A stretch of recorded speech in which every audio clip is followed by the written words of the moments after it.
Hi all, അസ്സാം വലൈക്കും. Welcome to my ബിച്ചി ബ്ലോഗ്. ഞാനും ഇക്കയും പിന്നെ നമ്മളൊരു ബന്ധുവുണ്ട് ഇവിടെ. റാസൽ കൈമിനാവും എനിക്ക് ജോലി. അപ്പോൾ എനിക്കിന്ന് ലീവാണ്. അപ്പോൾ അങ്ങനെ നമ്മൾ മൂന്നാളും കൂടി ഒരു യാത്ര പോയി.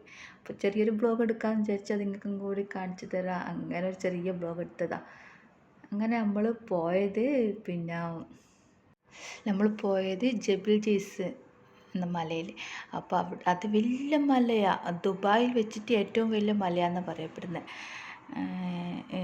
ദുബായിൽ നിന്നല്ല, ഫുൾ ആൾ ഇവിടേക്കാണ്, റാസൽ ഖൈമയിലേക്കാണ് ഇത് കാണാൻ വരുന്നത്. അത്രക്കും നല്ല മല. പണ്ട് നൂറ്റാണ്ടുകൾക്ക് അപ്പുറം ചരിത്രത്തിൽ ഇത് കടലിൻ്റെ അടിയിലാണെന്ന് അറിയപ്പെടുന്നത്. അപ്പോൾ നമ്മൾ കാണുമ്പോൾ കടലിൻ്റെ അടിയിലുള്ള പോലെ തന്നെ ഉണ്ട്. വെള്ളം പോയൊരു സ്ഥലം അങ്ങനെ തോന്നി മല കാണുമ്പോൾ. അത്രയ്ക്ക് കാണാൻ നല്ല ഭംഗിയുള്ളൊരു നല്ലൊരു മല. മാഷാ അല്ലാഹ്. പിന്നെ നമ്മളെ കൂടെയുള്ള ബന്ധു എന്ന് പറഞ്ഞത് ഉപ്പാൻ്റെ മെരിയോൻ്റെ മകനാണ്. റാസൽ ഖൈമ വർക്ക് ചെയ്യുന്നത്. അപ്പോൾ പിന്നെ അവന് കുറേ ഇങ്ങനെ പറയുന്നു നമുക്കിവിടെ പോവാമെന്ന്. അങ്ങനെ പോയതാ. അവൻ വർക്ക് ചെയ്യുന്നത് മെഡിക്കൽ ഷോപ്പിലാണ് വർക്ക് ചെയ്യുന്നത്. ഈ മലൻ്റെ അടുത്ത് കാണാൻ പറ്റിയ ചെറിയ ചെറിയ വീട്, ചെറുതെന്ന് പറഞ്ഞാൽ ഭയങ്കര ചെറുത്. നല്ല അതിലൊരു ഗ്ലാസ് പോലും ആ വീട്ടിൻ്റെ ഉള്ളിലില്ല. കാണുമ്പോൾ നല്ല നല്ല ക്യൂട്ടായിട്ടുള്ള വീട്. അപ്പോൾ മല ഫുള്ള് പച്ചപ്പൊന്നുമില്ല, ഫുൾ വരിഭൂമി പോലെ തന്നെ. അതിൻ്റെ സൈഡിലായിട്ട് ചെറിയ ചെറിയ പുല്ലുകളുണ്ട്. ഈ നമ്മുടെ ഈ ചെടികളെ പോലത്തെ പുല്ലുകൾ.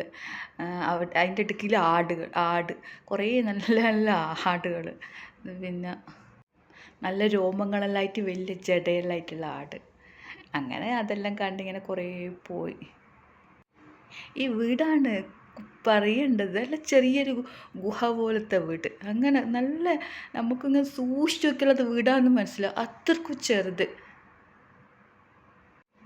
അത് ഈ മല ഇടിഞ്ഞാൽ വീട്ടിനൊന്നും സംഭവിക്കില്ല. അത്രക്കും നല്ല ഉറപ്പുള്ള വീടാണ്. നല്ല കല്ലുകൊണ്ടൊന്നുമല്ല തോന്നുന്നു ഉണ്ടാക്കിയത്. എന്തിനെക്കൊണ്ടും അങ്ങനത്തെ നല്ല ഉറപ്പുണ്ട് വീട്ടിന്. കാണുമ്പോൾ തന്നെ നമുക്ക് മനസ്സിലാകുന്നുണ്ട്.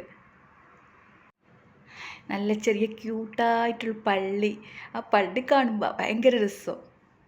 നല്ല കാണാൻ നല്ല ഭംഗിയുള്ള പള്ളി.